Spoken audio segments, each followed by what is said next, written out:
नमस्कार दोस्तों, स्वागत है आप सभी का ITI स्मार्ट टेक्निकल चैनल पर। दोस्तों, आज हम लोग कुछ प्रीवियस ईयर्स के क्वेश्चंस को डिस्कस करेंगे। जैसा कि पिछले कई क्लास से होता रहा है कि हम जो है कि ITI में जो क्वेश्चंस पूछे जा चुके हैं, ISRO, DRDO, BHEL, SAIL, SAIL ordnance factory, heavy vehicle factories में जो क्वेश्चंस पूछे जा चुके हैं, उसका मैं डेली प्रैक्टिस करवा रहा हूँ। आप सबको मैं जानकारी देना चाहता हूँ कि ITI स्मार्ट टेक्निकल का एक फेसबुक ग्रुप है, इसे आप जरूर ज्वाइन करें। इसमें बहुत सारे बच्चे हैं जो विभिन्न प्रकार के जॉब्स की जानकारी देते हैं, विभिन्न प्रकार के अप्रेंटिसशिप की जानकारी देते हैं। आपको किसी भी प्रकार की वैकेंसी के बारे में मालूम नहीं हो पाता है, तो इस पे बहुत सारे बच्चे ऐसे हैं जो पोस्ट करते रहते हैं। ठीक है, तो इसके लिंक डिस्क्रिप्शन में, आप इसे जरूर ज्वाइन कीजिए। आगे बढ़ते हैं और आज का पहला क्वेश्चन देखते हैं। पहला क्वेश्चन आपको बोर्ड पर दिखाई दे रहा है। कह रहा है फीड दर ड्रिलिंग के दौरान कैसे व्यक्त किया जाता है। फीड दर किसके दौरान? ड्रिलिंग के दौरान कैसे व्यक्त किया जाता है? आरपीएम के द्वारा, एमएम पर मिनट यानी कि मिलीमीटर पर मिनट, या एमएम पर रिवॉल्यूशन, या डिग्री के द्वारा व्यक्त किया जाता है। दोस्तों, फीड की दर ड्रिलिंग के दौरान जो है हम लोग, ये क्वेश्चन देखिए पूछा जा चुका है OFB में, ऑर्डिनेंस फैक्ट्री बोर्ड में पूछा जा चुका है, और इसरो में पूछा जा चुका है। प्रीवियस ईयर ITI में भी इसको पूछा जा चुका है। ये क्वेश्चन कंठस्थ कर लीजिए आप लोग, यानी कि बिल्कुल याद रखिए कि फीड की दर ड्रिलिंग के दौरान कैसे व्यक्त किया जाता है। इसे एमएम पर रिवॉल्यूशन के द्वारा व्यक्त किया जाता है। किसके द्वारा व्यक्त किया जाता है? एमएम पर रिवॉल्यूशन के द्वारा व्यक्त किया जाता है। नेक्स्ट, दूसरा नंबर क्वेश्चन कह रहा है कार्बनिक बॉन्डेड व्हील किसको झेलने में सक्षम है। क्वेश्चन समझिएगा, कार्बनिक बॉन्डेड व्हील किसको झेलने में सक्षम है? रफ उपयोग में, टूल रूम का उपयोग, चिकना उपयोग, या उच्च क्षमता वाले कार्य के लिए। कह रहा है कि किस प्रकार, यानी कि कार्बनिक बॉन्डेड व्हील का प्रयोग कहां पर किया जाता है? क्या रफ उपयोग के लिए किया जाता है? क्या टूल रूम में इसका उपयोग किया जाता है? क्या इसका कार्य फिनिशिंग यानी कि चिकना कार्य के लिए किया जाता है, या हाई इफिशियंसी वर्क के लिए किया जाता है? कार्बनिक बॉन्डेड व्हील का प्रयोग दोस्तों रफ उपयोग के लिए किया जाता है। किसमें किया जाता है? रफ कार्य के लिए इसका उपयोग ज्यादा किया जाता है। ठीक है, नेक्स्ट क्वेश्चन है हमारा, किस गेज में गो और नो गो एक ही अंत में आता है? क्या कह रहा है? गो और नो गो सिरा दोनों का है। गो सिरा और नो गो सिरा एक ही एंड में आता है, मतलब एक ही सिरे पर आता है। किस गेज का? उसका नाम बताना है। ठीक है, ऑप्शन कह रहा है, पहला है double ended plug gauge, option B है progressive plug gauge, option C है स्नैप गेज, ऑप्शन डी है स्लिप गेज। दोस्तों, प्रोग्रेसिव प्लग गेज में, किसमें? प्रोग्रेसिव प्लग गेज में गो और नो गो, गो और नो गो दोनों क्या है? एक ही सिरे में होता है। किसमें होता है? दोनों एक ही सिरे में होता है। इसको वन लाइनर करके आप लोग तैयार कीजिए। ठीक है, वन लाइनर तैयार कीजिएगा तो ये सेंटेंस बन जाएगा। सेंटेंस में क्या होगा कि आपको याद बिल्कुल आसानी से हो जाएगा, आपको किसी भी प्रकार की असुविधा नहीं होगी। ठीक है, नेक्स्ट क्वेश्चन है हमारा, लोहे का शुद्धतम रूप कौन सा है? लोहे का शुद्धतम रूप कौन सा है, यानी कि इनमें से कौन सा लोहा प्योर है, कौन सा आयरन प्योर है? रोट आयरन प्योर है, या पिग आयरन प्योर है, या कास्ट स्टील प्योर है, या स्टील प्योर है? देखिए, लोहा जो है यानी कि आयरन, जिसमें कार्बन की मात्रा सबसे कम होगी, जिस आयरन में कार्बन की मात्रा सबसे कम होगी, वह लोहा क्या होगा? सबसे ज्यादा शुद्ध होगा। तो इसमें जो है रॉट आयरन में कार्बन की मात्रा सबसे कम होती है। रॉट आयरन में कार्बन की मात्रा क्या होती है? सबसे कम होती है। इसमें 0.02% से 0.03% इतना कम होता है। इतना कम जो है इसमें कार्बन की मात्रा होती है, इसलिए क्या है? रॉट आयरन प्योर आयरन है। क्या है? लोहे का सबसे शुद्धतम रूप कौन सा है? Road iron. ठीक है, आगे बढ़ते हैं। अगला क्वेश्चन कह रहा है ब्लास्ट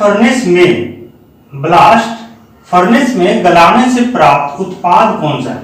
किसमें कह रहा है ब्लास्ट फर्नेस में कौन सा उत्पाद तैयार होता है? देखिए या प्राप्त होता है, कास्ट आयरन, ऑप्शन बी कह रहा है pig iron, option C wrought iron, option D steel.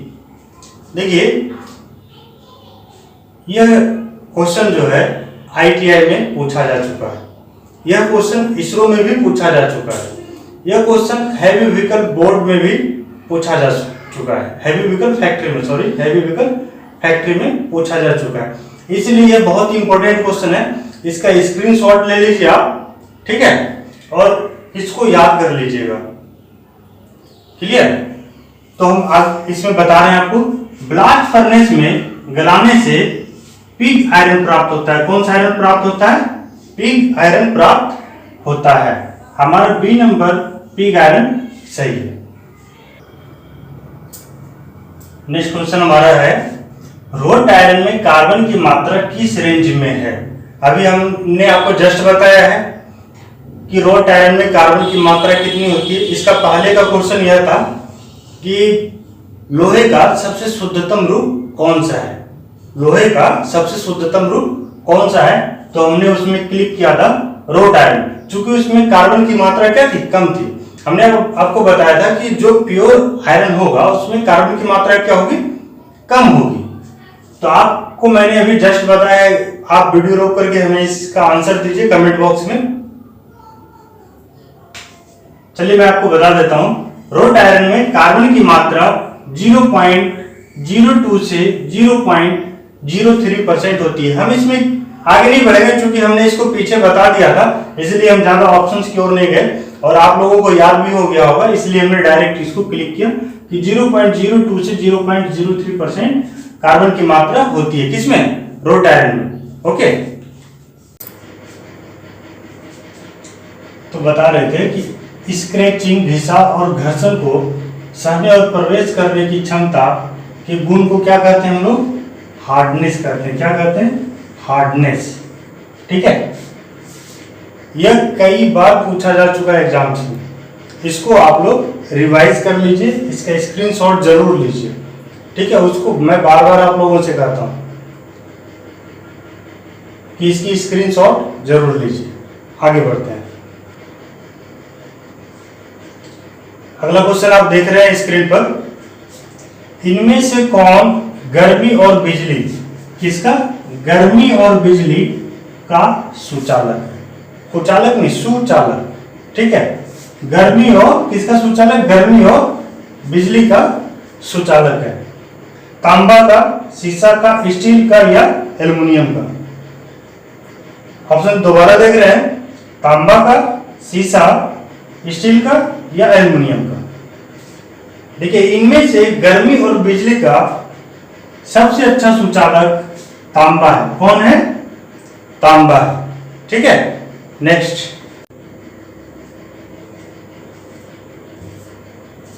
Next question हमारा कह रहा है, उस बांध का नाम बताएं जिसका प्रयोग हैवी ड्यूटी बड़े व्यास के पहियों के लिए किया जाता है, जहां फाइन फिनिश की जरूरत होती है। कैसी फिनिशिंग की? दो बातें कह रही है, एक हैवी ड्यूटी बड़े व्यास के पहियों के लिए, दूसरा क्या कह रहा है? Fine finishing. दोनों बातें कह रही, एक तो बड़ा डायमीटर होना चाहिए और दूसरा क्या है? फाइन फिनिशिंग भी होनी चाहिए। ठीक है, इसका ऑप्शन देखते हैं, कह रहा है सिलिकेट बॉन्ड में या रबर बॉन्ड में या विट्रीफाइड बॉन्ड में या सैलाब बॉन्ड में। ये दोनों गुण किस बॉन्ड में है? मैं आपको बताऊंगा। इसमें सैलाब बॉन्ड में यह दोनों गुण पाया जाता है, हैवी ड्यूटी कार्य के लिए, बड़े व्यास के पहियों के लिए और फाइन फिनिशिंग, दोनों में सैलाब बॉन्ड का प्रयोग किया जाता है। किसका प्रयोग किया जाता है? सैलाब बॉन्ड का प्रयोग किया जाता है।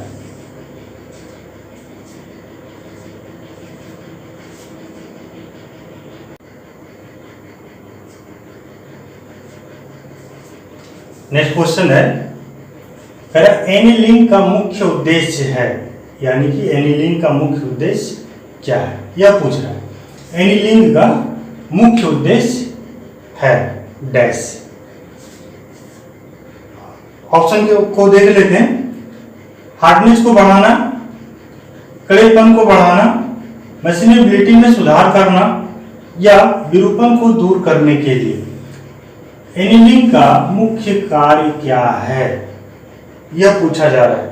एनीलिंक का मुख्य कार्य क्या है? मैं आपको बताऊंगा कि किसी भी आयरन को या किसी भी प्रकार के मशीन को बनाने के लिए उस आयरन में एनीलिंक प्रोसेस किया जाता है। कौन सा प्रोसेस अपनाया जाता है? उसमें एनीलिंक का प्रोसेस अपनाया जाता है। जितनी भी मशीनें बनती है उसके धातुओं को बनाने के लिए मशीनेबिलिटी जो है उसकी सुधार करने के लिए, इंप्रूवमेंट लाने के लिए एनीलिंक किया जाता है। तो हमारा ऑप्शन सी क्या है? करेक्ट है। मशीनेबिलिटी में सुधार करने के लिए एनीलिंक किया जाता है। ठीक है दोस्तों, ITI स्मार्ट टेक्निकल के द्वारा आपको जितने भी क्वेश्चंस प्रोवाइड कराए जा रहे हैं ये सभी प्रीवियस ईयर्स के क्वेश्चंस हैं। ठीक है, मैं आपको दोबारा याद दिलाना चाहता हूं कि ITI स्मार्ट टेक्निकल के द्वारा जो ऑनलाइन लाइव टेस्ट होती है यह रात के 8 बजे से 9 बजे और 9 बजे से 10 बजे तक कराई जाती है। इसमें आप जरूर भाग लीजिए, देखिएगा, हमारी बातों को मानिए, आपका बेस काफी अच्छा हो जाएगा। आपको लगेगा क्या कि हम अंदर से बहुत मजबूत हो गए। कॉम्पिटिटिव क्वेश्चंस आते हैं, उसमें सारे कॉम्पिटिटिव क्वेश्चंस हैं। आपको जितनी तैयारी आपने करी है एक बार आप ज्वाइन कीजिए और ज्वाइन करने के बाद आप देखेंगे कि आप में बदलाव आ चुका होगा। इसकी लिंक डिस्क्रिप्शन में है। आज के लिए बस इतना ही। यदि आपको हमारी वीडियो अच्छी लगती है आप इसे लाइक, शेयर और सब्सक्राइब जरूर कीजिए। शेयर करने के लिए इसलिए कहता हूं कि आपको तो जानकारी मिल ही चुकी है, साथ ही साथ आपके साथियों को भी उसकी जानकारी मिल जाएगी, जिससे कि उसको थोड़ा लाभ मिल जाएगा। ओके, आज के लिए बस इतना है। Thank you.